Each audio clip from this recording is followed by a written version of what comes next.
तो दोस्तों, आज की इस वीडियो से हम लोग वर्ल्ड मैप को समझने की कोशिश करेंगे। यानी कि आज हम विश्व के नक्शे की कुछ एक ज़रूरी चीज़ों को जानेंगे, जिसमें महाद्वीप होंगे, महासागर होंगे, अन्य सागर होंगे और साथ ही साथ तीन महत्वपूर्ण चीज़ें होंगी, जिसको आप कहते हो अक्षांश यानी कि लैटिट्यूड, देशांतर यानी कि लॉन्जिट्यूड और गोलार्ध यानी कि हेमिस्फीयर के बारे में।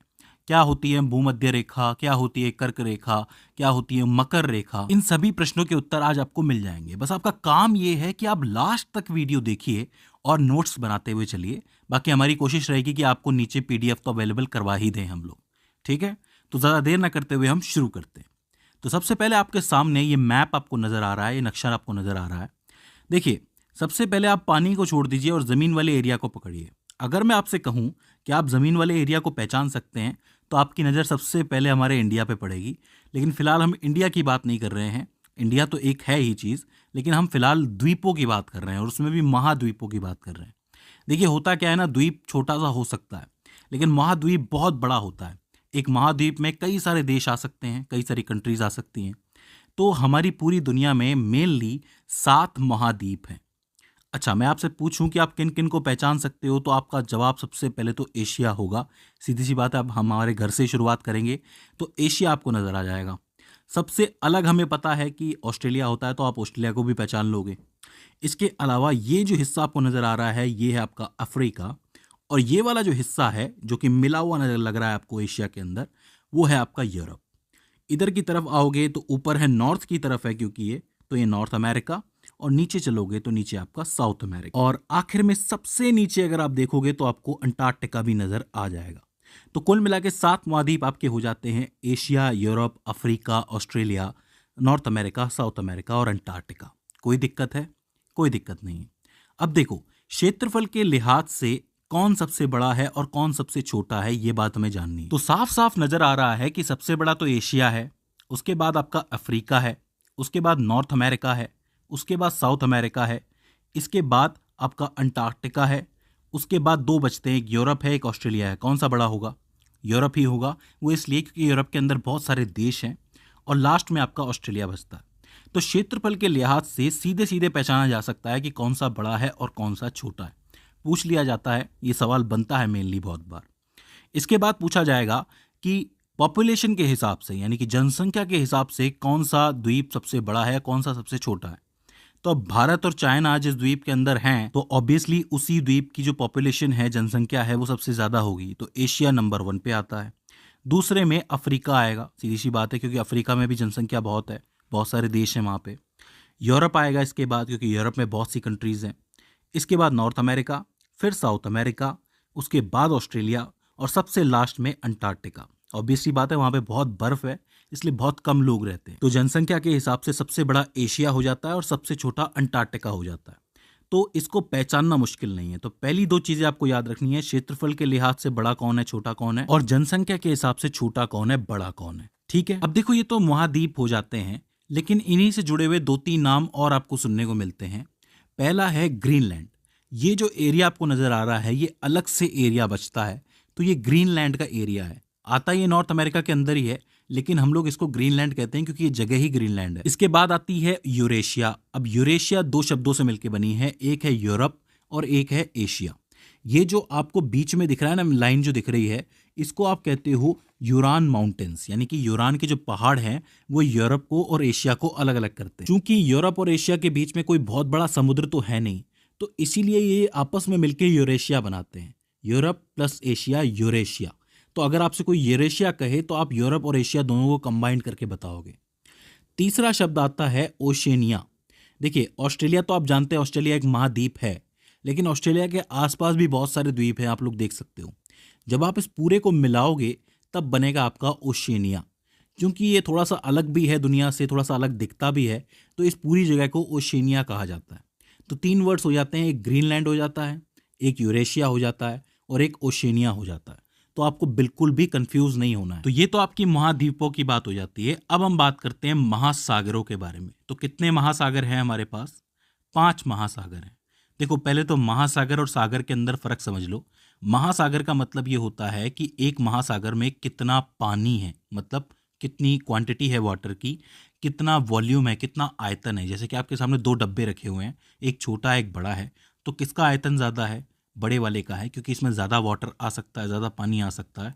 इसी तरीके से एक महासागर और सागर में फ़र्क ये होता है कि एक महासागर में बहुत सारा पानी होता है बजाय कि एक सागर के। तो इसका मतलब महासागर 5 ही है हमारे पास। कौन कौन से हैं? दो का नाम आपके दिमाग में सबसे पहले आ गया होगा। एक है प्रशांत महासागर, जो आपको दिखता है पूरा का पूरा फैला हुआ है। एक है हिंद महासागर। सीधी सी बात है, अपने घर की चीज़ तो पहले याद आती है सबको, ठीक है।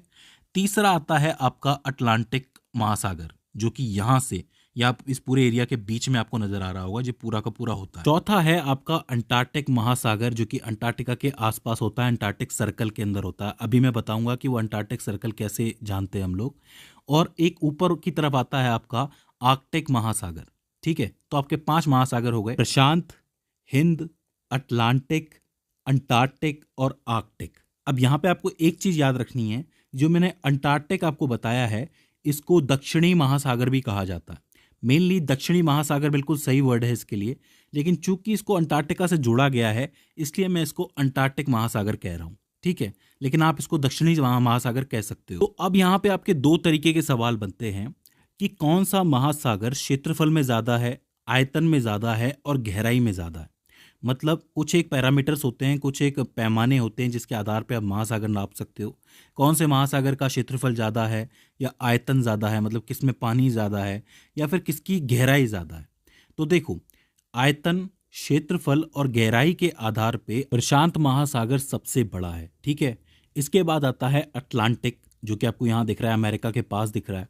इसके बाद आता है हिंद महासागर, फिर आता है दक्षिणी महासागर यानी कि अंटार्कटिक, और सबसे लास्ट में आता है आर्कटिक। तो ये जो आपको क्रम दिख रहा है ना, इस क्रम से आप ये बता सकते हो कि सबसे बड़ा महासागर कौन सा है, सबसे गहरा महासागर कौन सा है, ठीक है। इस क्रम से सवाल बनता है, तो आपको ये याद रखना है। इसके बाद एक और सवाल बनता है। सवाल ये बनता है कि तटीय रेखा के आधार पे कौन सा महासागर सबसे बड़ा है। कहने का मतलब ये है कि कौन से महासागर की तटीय रेखा सबसे बड़ी है, कितनी कंट्रीज से होकर के गुजरता है या कितने कंट्रीज के तट से होकर गुजरता है। तो देखो, इसका क्रम थोड़ा सा बदलता है। इस क्रम में प्रशांत महासागर सबसे बड़ा है, क्योंकि इसकी तटीय रेखा सबसे बड़ी है। उसके बाद अटलांटिक आता है, क्योंकि अटलांटिक बहुत सारे तटों से होकर गुजरता है, यहाँ पे दो दो अमेरिका आ जाते हैं, आपको पता है। इसके बाद आता है हिंद महासागर। इसके बाद आता है आर्कटिक, यानी कि ऊपर वाला आता है, क्योंकि यहाँ पे बहुत सारे देश हैं, तो बहुत सारे देशों के लिए इसकी तटीय रेखा काफी बड़ी हो जाती है। और लास्ट में आता है आपका दक्षिणी महासागर, यानी कि अंटार्कटिक महासागर, क्योंकि वहां पे देश कम हैं, तो इस वजह से उसकी तटीय रेखा छोटी हो जाती है। तो ये हो जाते हैं आपके महासागर। अब आप पूछेंगे कि सागर कौन से हैं। तो देखो, महासागर और सागर कोई अलग तो नहीं है, लेकिन जब आप देशों के पास जाते हो, तो देशों के पास जाते ही उन देशों के अपने सागर बन जाते हैं। जैसे हिंद महासागर तो आपको पता है, वो तो एक महासागर है। लेकिन जब आप बंगाल के पास जाओगे, तो आपको मिलेगी बे ऑफ बंगाल, यानी कि बंगाल की खाड़ी। तो वो एक सागर है, क्योंकि भारत की अधिकतर नदियां जो होती हैं वो बंगाल की खाड़ी में जाके ही गिरती हैं, ठीक है। इसके बाद जैसे अरेबियन सी आ जाता है, जैसे कि आपका मिडल ईस्ट यहाँ पे होता है, जहाँ पे अरब कंट्रीज होती हैं, तो उनके पास के सागर को अरेबियन सागर कहते हैं। नीचे आओगे तो गल्फ ऑफ एडन कहलाता है ये। इधर की तरफ साउथ चाइना का सागर है, ऊपर थोड़ा ईस्ट चाइना का सागर है। इसके अलावा जापान ये आपको नजर आ रहा होगा, तो जापान के पास वाले सागर को सी ऑफ जापान कहते हैं, यानी कि जापानी सागर। ऊपर आप चलोगे तो ग्रीनलैंड के पास भी एक सागर मिलेगा। मध्य अमेरिका के पास आपको मिलेगा कैरेबियन सी। तो इसी तरीके से देशों के पास जब आप जाते हो, तो वहां पे आपको सागर बटे हुए मिलते हैं कि किसी के नाम से सागर है, किसी के नाम से सागर है।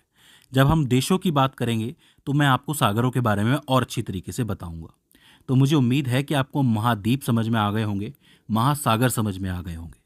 अब हम बात करते हैं 3 इंपॉर्टेंट चीजों के बारे में जिनसे सवाल बनता है। सबसे पहले आता है लैटिट्यूड, यानी कि अक्षांश। तो देखो, ध्यान से समझना, ये जिस तरीके से मैप आप लोगों ने देख रखा है, इस मैप में पूरी की पूरी पृथ्वी दिखाई जा रही है। इस पृथ्वी के बीच से कहीं पे यहाँ पे 0 डिग्री से एक लाइन जाती है, जो कि काल्पनिक लाइन होती है, रियल लाइन नहीं होती है। ये काल्पनिक लाइन आगे जाके इसी पॉइंट से जाके मिलती है, क्योंकि धरती गोल है। जब आप पूरे इस नक्शे को गोल कर दोगे तो ये आपस में मिल जाएगी। ये लाइन धरती को 2 बराबर हिस्सों में बांटती है। ऊपर की तरफ होता है उत्तरी गोलार्ध, यानी कि नॉर्दर्न हेमिस्फीयर, और नीचे की तरफ होता है दक्षिणी गोलार्ध, यानी कि सदर्न हेमिस्फीयर। और इस रेखा को आप लोग कहते हो इक्वेटर, यानी कि आपकी भूमध्य रेखा। और यहीं से शुरू होते हैं आपके अक्षांश यानी कि लैटिट्यूड। भूमध्य रेखा एक लैटिट्यूड की लाइन है। इसी के समानांतर जब आप ऊपर चलेंगे 10 डिग्री, 20 डिग्री, 30 डिग्री, 40 डिग्री, तो ये लाइंस खिंचती चली जाएंगी। ठीक है, बिल्कुल समानांतर लाइन होती है ये। तो ये जो लैटिट्यूड है ये आपका उत्तर की तरफ जा रहा है। ये सब लैटिट्यूड की लाइन है। जब आप नीचे की तरफ यानी कि दक्षिणी गोलार्ध में ऐसी ही लाइनें खींचोगे साउथ की तरफ, तो ये दक्षिणी गोलार्ध का लैटिट्यूड या फिर अक्षांश कहलाएंगे। देखो, बिल्कुल भी कंफ्यूज नहीं होना है।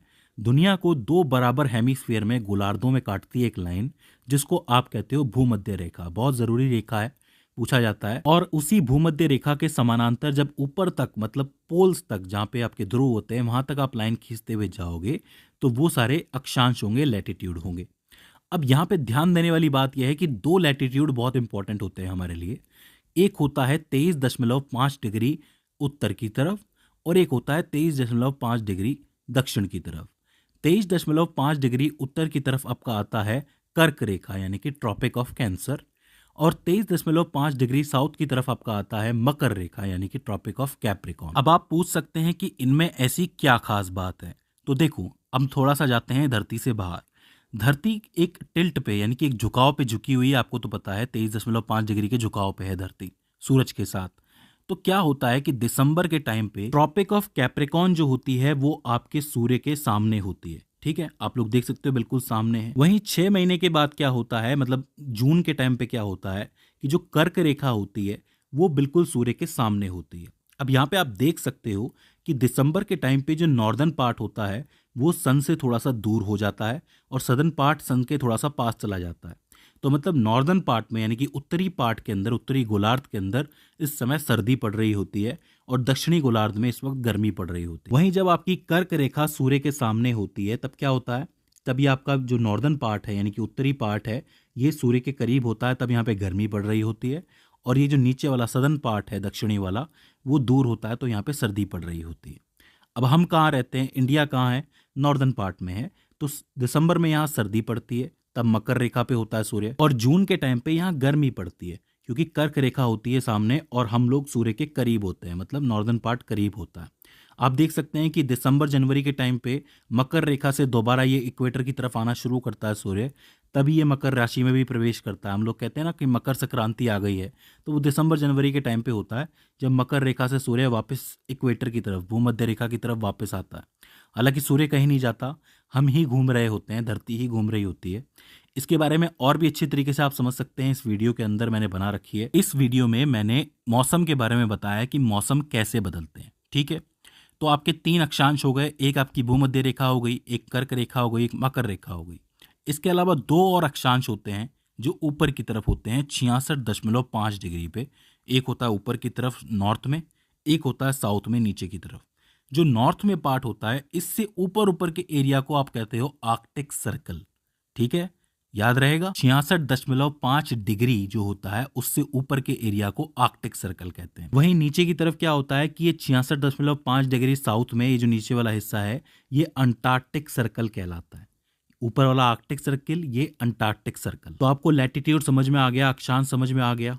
इसके बाद हम लोग बात करते हैं लॉन्गिट्यूड की। अब देखो, लॉन्गिट्यूड में क्या होता है कि जो आपका उत्तरी ध्रुव होता है यानी कि नॉर्थ पोल और दक्षिणी ध्रुव होता है यानी कि साउथ पोल, ये दोनों आपस में जुड़ते हैं। जैसे कि भूमध्य रेखा में क्या होता है कि यहाँ से यहाँ तक लाइन जाती है, इसी तरीके से ये ध्रुव होते हैं ऊपर नीचे वाले, ये आपस में जुड़ते हैं। ये भी एक काल्पनिक रेखा होती है। इसको आप कह सकते हो कि ये धरती की धुरी होती है। धुरी मतलब जैसे ये धरती है, धरती के बीच से एक लाइन गुजर रही है, काल्पनिक लाइन, इसको धुरी कहा जा सकता है। इसको आप लोग कहते हो लॉन्गिट्यूड। ये जो लॉन्गिट्यूड की लाइन होती है ये पूरी धरती को 2 दूसरे गोलार्धों में बांटती है। एक होता है आपका पश्चिमी गोलार्ध यानी कि वेस्टर्न गोलार्ध यानी कि वेस्टर्न हेमिस्फीयर, और एक होता है आपका पूर्वी गोलार्ध यानी कि ईस्टर्न हेमिस्फीयर। आपने वेस्टर्न वर्ल्ड, ईस्टर्न वर्ल्ड के बारे में सुना होगा ना कि वेस्टर्न परंपरा है, पश्चिम की परंपरा है। तो पश्चिम में कौन से देश आते हैं, ये वाले देश आते हैं, यूरोप आता है पूरा का पूरा। और पूर्व में कौन से देश आते हैं, ये एशिया की जितनी भी कंट्रीज हैं वो सारी आती हैं। इसलिए हम लोग कहते हैं ना पश्चिमी परंपराएं अपना रहे हैं ये लोग, तो मतलब वहाँ की परंपराएं अपनाई जा रही हैं। तो इसी से ये बात पता चलती है। ये जो लाइन आपको दिख रही है, ये लॉन्गिट्यूड की लाइन जो बीच वाली होती है, इसको आप प्रधान मध्याय कहते हो। इंग्लिश में बोले तो प्राइम मेरिडियन कहा जाता है इसको, ठीक है। तो प्राइम मेरिडियन हो जाती है ये लाइन और इक्वेटर हो जाती है ये लाइन। अब देखो, जैसे भूमध्य रेखा के आसपास लाइनें बनी हुई हैं जो कि लैटिट्यूड कहलाती है, अक्षांश कहलाती हैं, इसी तरीके से इस प्राइम मेरिडियन के आसपास भी इस तरीके से लाइनें बनी हुई होती हैं। ये समानांतर नहीं होती हैं, लेकिन ये कर्वेचर में होती है, घुमाव में होती है। इस तरीके से आप देख सकते हो। इन लाइनों को आप क्या कहते हो? लॉन्गिट्यूड की लाइन है। इन लॉन्गिट्यूड की लाइनों का इस्तेमाल जब प्लेन उड़ते हैं ना हवा में, तो वो भी करते हैं। जब आप थोड़ा सा गहराई में जाओगे पढ़ने में इसके लिए, तब आपको ज़्यादा समझ में आ जाएगा। तो अब आपको अक्षांश यानी कि लैटिट्यूड समझ में आ गया, जो आपका देशांतर है यानी कि लॉन्गिट्यूड समझ में आ गया, ठीक है। और जो आपके गोलार्ध होते हैं, हेमिस्फीयर हैं, वो भी समझ में आ गए।